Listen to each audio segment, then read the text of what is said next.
বাংলাদেশের সার্বিক পরিস্থিতি ও সংখ্যালঘু নির্যাতন নিয়ে ট্রাম্প প্রশাসন গভীর উদ্বিগ্ন বলেছেন মার্কিন ন্যাশনাল ইন্টেলিজেন্সের প্রধান তুলসী গ্যাবার্ড।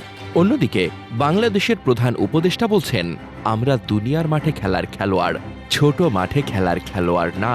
তাহলে কি বাংলাদেশ চীন পাকিস্তানকে সাথে নিয়ে ভারত আমেরিকার চ্যালেঞ্জ মোকাবিলা করতে যাচ্ছে?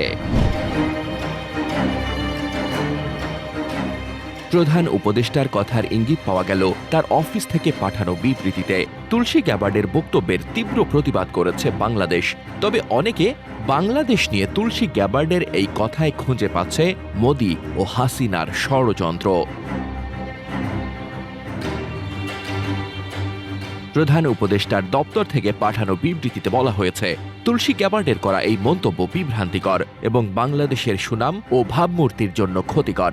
বাংলাদেশ ঐতিহ্যগতভাবে শান্তিপূর্ণ ও অন্তর্ভুক্তিমূলক ইসলাম চর্চার জন্য সুপরিচিত এবং চরমপন্থা ও সন্ত্রাসবাদের বিরুদ্ধে লড়াইয়ে অসাধারণ অগ্রগতি অর্জন করেছে। অনেক রাজনীতি বিশ্লেষক বলছেন, তুলসী যখন ভারতে বাংলাদেশের সাম্প্রদায়িক সংকটের কথা বলছেন, তখন ভারতে চলছে মুসলিম নিধন। ভারতের নাগপুরে মোগল সম্রাট আওরঙ্গজেবের সমাধি অপসারণের দাবিকে কেন্দ্র করে শুরু হয়েছে সাম্প্রদায়িক সহিংসতা। পরিস্থিতি মোকাবেলায় সেখানে এরই মধ্যে কারফিউ জারি করা হয়েছে। তুলসী গ্যাবার্ড তার দু চোখ খুলে ভারতকে দেখলে বুঝতে পেতেন ভারত এক উগ্র সাম্প্রদায়িক রাষ্ট্র, আর যে রাষ্ট্রের কর্তা নরেন্দ্র মোদী।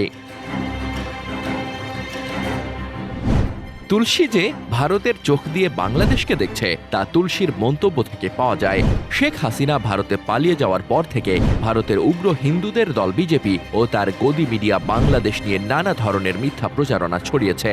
ভারত বিশ্বের কাছে প্রমাণ করতে চায় বাংলাদেশে উগ্র মৌলবাদী শক্তি এখন রাষ্ট্র ক্ষমতায়।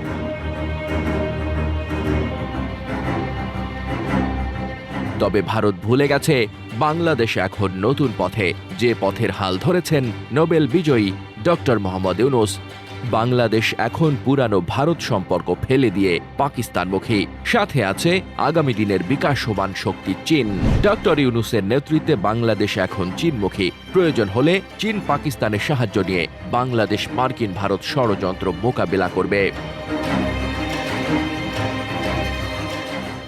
অনেক আন্তর্জাতিক বিশ্লেষক মনে করেন, ইউক্রেন যুদ্ধ কেন্দ্র করে আরেকটি বৈশ্বিক জোট গঠিত হয়েছে, যেখানে রয়েছে চীন, কানাডা আর ইউরোপের দেশসমূহ। এই জোট এখন মার্কিন যুক্তরাষ্ট্রের বিপরীত মেরুতে অবস্থান